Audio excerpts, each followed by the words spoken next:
काय अजिबात रुसवा फुगवा नाही. कशा करता पवार साहेबांशी माननीय शरद पवारांशी कसलाही रुसवा फुगवा आहे. एका विषयामध्ये आम्ही आमच्या शिवसेनेच्या भावना व्यक्त केल्या की ज्या महादजी शिंदे यांच्या नावानं ज्या व्यक्तीला पुरस्कार दिला जातो त्यांनी असं कोणतं महान कार्य केलं की ज्याला इतका शूर योद्धा महादजी शिंदेच्या नावानं पुरस्कार मिळावा, हा पहिला प्रश्न. त्यानंतर महाराष्ट्र सदनमध्ये अखिल भारतीय मराठी साहित्य संमेलनाच्या बॅनरखाली हा कार्यक्रम घेतला गेला. लोकांचा गैरसमज झाला की अखिल भारतीय मराठी साहित्य संमेलनानं हा पुरस्कार दिलेला आहे. पवारसाहेबांसारख्या ज्येष्ठ नेत्याची फसवणूक झाली. हा कार्यक्रम साहित्य संमेलनाचा नव्हता, तो खाजगी कार्यक्रम होता. तो अशा अनेक आमच्याकडे खाजगी संस्था पुरस्कार देत असतात, पण साहित्य संमेलनाचा बॅनरखाली तो कार्यक्रम झाला. महाराष्ट्र साहित्य परिषदेची परवानगी न घेता, साहित्य परिषदेची परवानगी न घेता तो अत्यंत संमेलनाचं नाव वापरून गैरवापर करून तो पुरस्कार दिला गेला. तिथे आमचा आक्षेप आहे. असे पुरस्कार खूप मिळतात हो, असे पुरस्कार खूप मिळतात. पण पवार साहेबांसारख्या व्यक्तीला सुद्धा नेत्याला अंधारात ठेवलं गेलं की साहित्य संमेलनाचा कार्यक्रम आहे. त्याच्यामुळे आमचा त्याच्यामध्ये आज तुम्ही स्टेज शेअर करत आहात, मग काय झालं? थेट नाराजी व्यक्त केली. त्यानंतर 2 आठवड्यांनी तुम्ही स्टेज मी अजिबात नाराजी, बघा नाराजी व्यक्त करणं ही लोकशाही आहे. 2 स्वतंत्र विचारधारा आहेत. आमची एखाद्या व्यक्तीविषयीचं मत हे टोकाचं आहे. शरद पवार यांचा पक्ष फोडणाऱ्या लोकांविषयी आमचं तेच मत आहे. आमचं तेच मत आहे. माननीय शरद पवार यांचा पक्ष आणि शिवसेनेचा पक्ष, शिवसेना हा पक्ष हा अमित शहा आणि नरेंद्र मोदींनी फोडला आहे आणि त्यांनी ह्या सगळ्या लोकांना हाताशी धरलं. आमच्या भावना टोकाच्या आहेत ना, तीव्र भावना आहेत आमच्या. तुम्ही त्यानंतर चर्चा केली किंवा उद्धव ठाकरेंनी शरद पवारांशी कशा करता पाहिजे? शरद पवार साहेबांचं आमचं काय भांडण नाही आहे ना, भांडण असण्याचा प्रश्नच येत नाही. आम्ही आमचं मत मांडलं, आमची भूमिका मांडली. त्यांची भूमिका वेगळी असेल, पण आम्हाला आमची भूमिका मांडण्याचा पूर्ण अधिकार आहे, जसा त्यांनाही आहे ना. एकनाथ शिंदे यांच्या बाबतीत त्यांनी जे भाषण केलं ते ऐकण्यासारखं आहे, ऐतिहासिक आहे. असं काय महान कार्य केलं की ते महादजी शिंदे पुरस्कार देताना जे झालेलं भाषण आहे ते फार इंटरेस्टिंग भाषण आहे. असं महाराष्ट्राला काय पुढे नेलं? महाराष्ट्रामध्ये पैशाचं राजकारण करणारे हे लोक आहेत. महाराष्ट्रामध्ये सत्तेचा गैरवापर करून धमक्या देऊन लोकांना फोडणारे हे लोक आहेत. दिल्लीपुढे झुकणारे हे लोक आहेत. दिल्लीपुढे सरपटणारे हे लोक आहेत. त्यांना महादजी शिंदेच्या नावानं कोण पुरस्कार देत असेल तर त्या संस्थेची चौकशी व्हायला पाहिजे. त्यांना इतिहास माहिती आहे की नाही. साहित्य संमेलन सुरू होते, तुम्ही साहित्य संमेलनासंदर्भात सुद्धा भाष्य केलं होतं. दलाल लोकांचं साहित्य संमेलन आहे. बघा आता तुम्हाला उद्यापासून ते चित्र दिसेल. मी स्वतः दिल्लीत 2 दिवस आहे.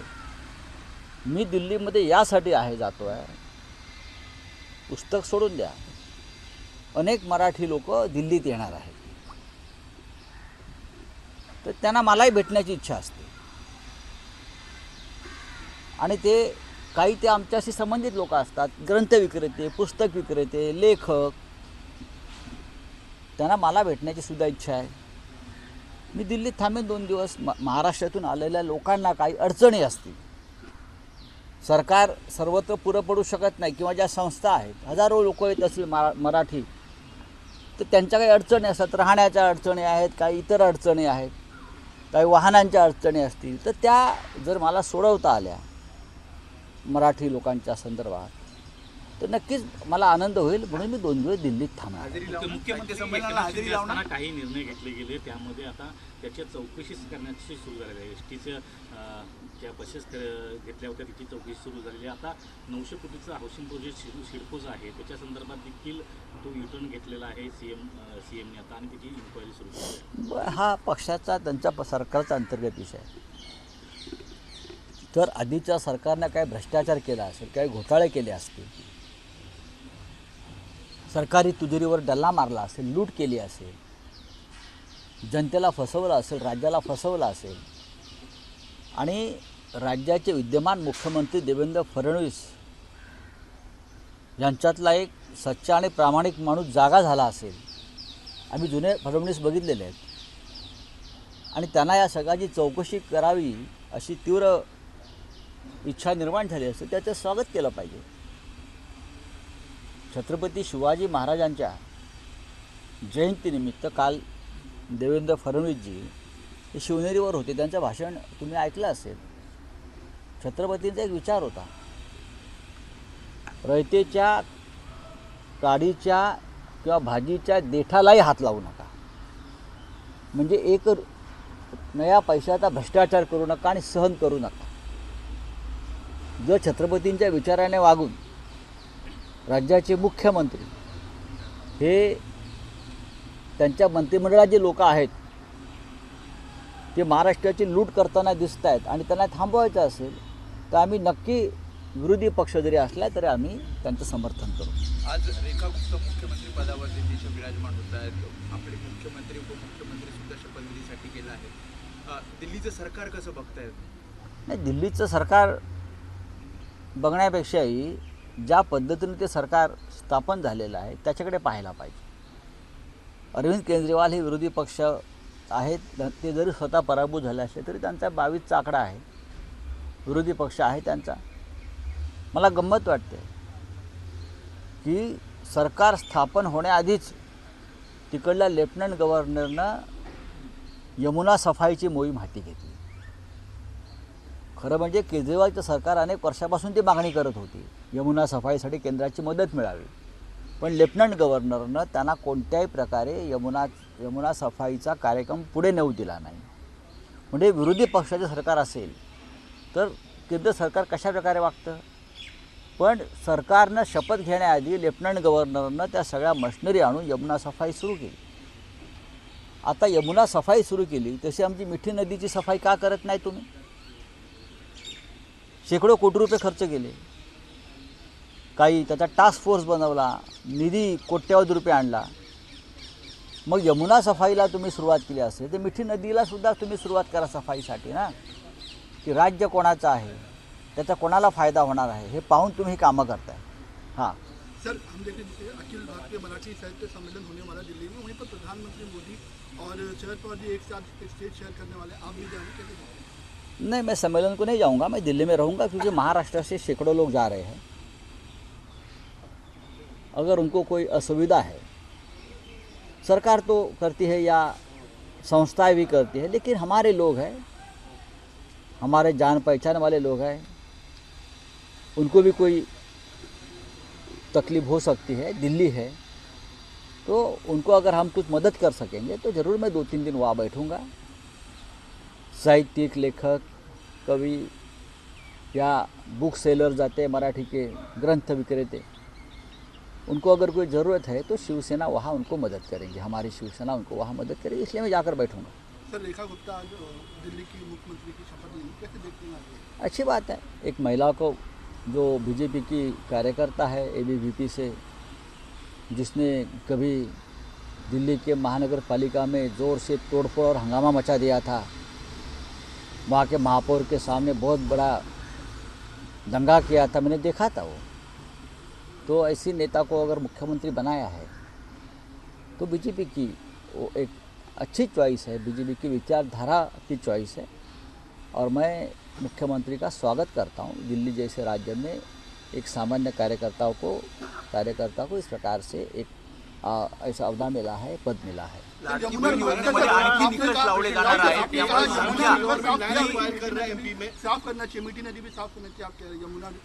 नहीं, देखिए, मैंने ये कहा है कि मैंने देखा कि सरकार आज शपथ लेगी, मुख्यमंत्री या सरकार आज शपथ ग्रहण करेगा, लेकिन जब केजरीवाल हार गए उस दिन से दिल्ली के लेफ्टिनेंट गवर्नर ने पूरी मशीनरी लाकर यमुना सफाई का कार्यक्रम शुरू किया, यमुना शुद्धिकरण. लेकिन मैं हमेशा देखता रहा कि अरविंद केजरीवाल जी का वचन रहा दिल्ली को, और हमेशा केंद्र के पास मदद मांगते रहे यमुना सफाई के बारे में, लेकिन उनको मदद नहीं मिली, उनको बदनाम किया. लेकिन जब केजरीवाल जी हार गए, चुनाव हार गए, आप आम आदमी पार्टी चुनाव हार गए, तो 24 घंटे में पूरी मशीनरी यमुना में आकर यमुना का पानी साफ करने का कार्यक्रम शुरू किया। ये है केंद्र सरकार की नीति और नियत।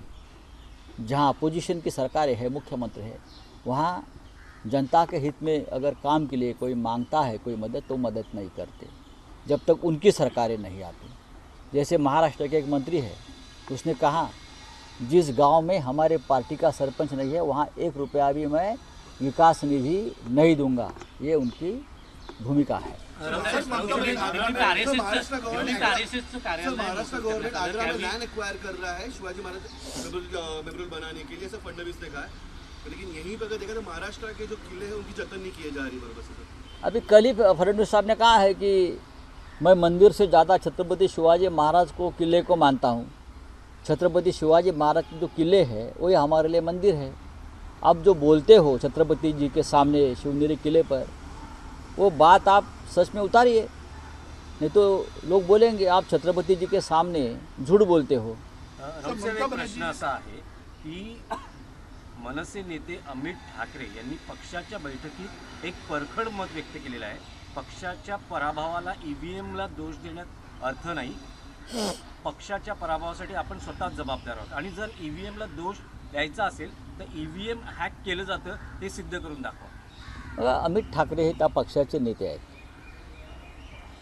त्यांच्या पक्षाचे जे प्रमुख आहेत राज ठाकरे, त्यांचे चिरंजीव आहेत, ते निवडणूक हारले दादरला। आणि त्यांनी एक ते तरुण नेते आहेत, त्यांची एक विचारधारा आहे, त्याने जे मत मांडलेलं आहे त्या मताचा आदर केला पाहिजे। प्रत्येक वेळेला ईव्हीएमवर खापर फोडणं आणि ईव्हीएममुळे हारलो, ईव्हीएम हा एक फॅक्टर नक्कीच आहे। ईव्हीएमवर लोकांचा संशय आहे, ईव्हीएम हॅक केलं जातं अशा प्रकारच्या प्रेझेंटेशनसुद्धा अनेकांनी करून दाखवलेलं आहे देशभरामध्ये। स्वतः डोनाल्ड ट्रम्प यांनी मोदींना सांगितलेलं आहे की बॅलेट पेपरवर निवडणुका घ्या। हे अमेरिकेच्या राष्ट्रपतींचं मोदींकडे म्हणणं आहे। जगभरातून ईव्हीएम संशयामुळे हटवण्यात आलेलं आहे। ईव्हीएम महाराष्ट्रात कशा पद्धतीनं चालवलं गेलं हे आम्हाला माहिती। तरीही एक वर्ग असा आहे, त्यांना असं वाटतं की फक्त ईव्हीएममुळे पराभव झाला नसून मतदार यादीतले घोटाळे, पैशाचा वापर, दहशत ह्याच्यामुळे सुद्धा आम्ही निवडणुका हारलो। अमित ठाकरे यांना तेच म्हणायचं आहे। राऊतसाहेब, आणखी एक असं शरद पवार आणि तुम्ही आज दिल्लीत एका पुस्तक प्रकाशनाच्या निमित्तानं एकाच व्यासपीठावर आहात। अलीकडेच महादजी शिंदे त्यावरती मी आज सकाळी सुरुवातीला तुम्हाला प्रश्न विचारला। महादजी शिंदे ह्यांच्या नावानं जो पुरस्कार दिला, तो पुरस्कार अखिल भारतीय मराठी साहित्य संमेलनाचा नव्हता। पुण्यातली एक खाजगी संस्था आहे सरहद म्हणून, त्या संस्थेचा पुरस्कार महाराष्ट्र सदन त्यासाठी वापरलं गेलं आणि अखिल भारतीय मराठी साहित्य संमेलनाच्या बॅनरच्या खाली ते दिल्यामुळे त्या पुरस्काराला महत्त्व मिळालं। आणि पवार साहेबांना बहुतेक असं वाटलं असेल की तो साहित्य संमेलनाचा कार्यक्रम आहे, त्याच्यामुळे या राज्याची एकंदरीत फसवणूक करून तो पुरस्कार शिंद्यांना देण्यात आला। याच्यामागे काहीतरी मोठी गडबड आहे, वेगळ्या प्रकारची। ती गडबड काय ते सगळ्यांना माहिती आहे। असं काय कार्य केलं आहे डेप्युटी CMनी की महादजी शिंदेसारखा योद्धा जो दिल्लीपुढे कधी झुकला नाही, शरण गेला नाही, त्याला मराठा सरदार म्हणून एक मान्यता या देशभरामध्ये आहे, त्यांच्या तोडीचं काम काय केलं सांगायला पाहिजे। पुरस्कार ज्यांनी पुरस्कार दिला आहे त्यांनी, किंवा ज्यांच्या हस्ते पुरस्कार दिला त्या आमच्या पवार साहेबांनी, एवढंच आमचं म्हणणं होतं। पण पवार साहेबांना आज तुम्ही स्वतः व्यक्तिगत काही नाराजी किंवा कशाला? काही जी भूमिका आहे त्यानंतर माझं पवार साहेबांशी 10 वेळा बोलणं झालेलं आहे ना। बरं. पवार साहेबांशी आमचं काय भांडण नाही आहे। मी माझ्या पक्षाची भूमिका मांडली की जो गैरसमज पसरवला त्या पुरस्काराच्या निमित्तानं, जो खोटारडेपणा झाला आहे तो मांडला मी।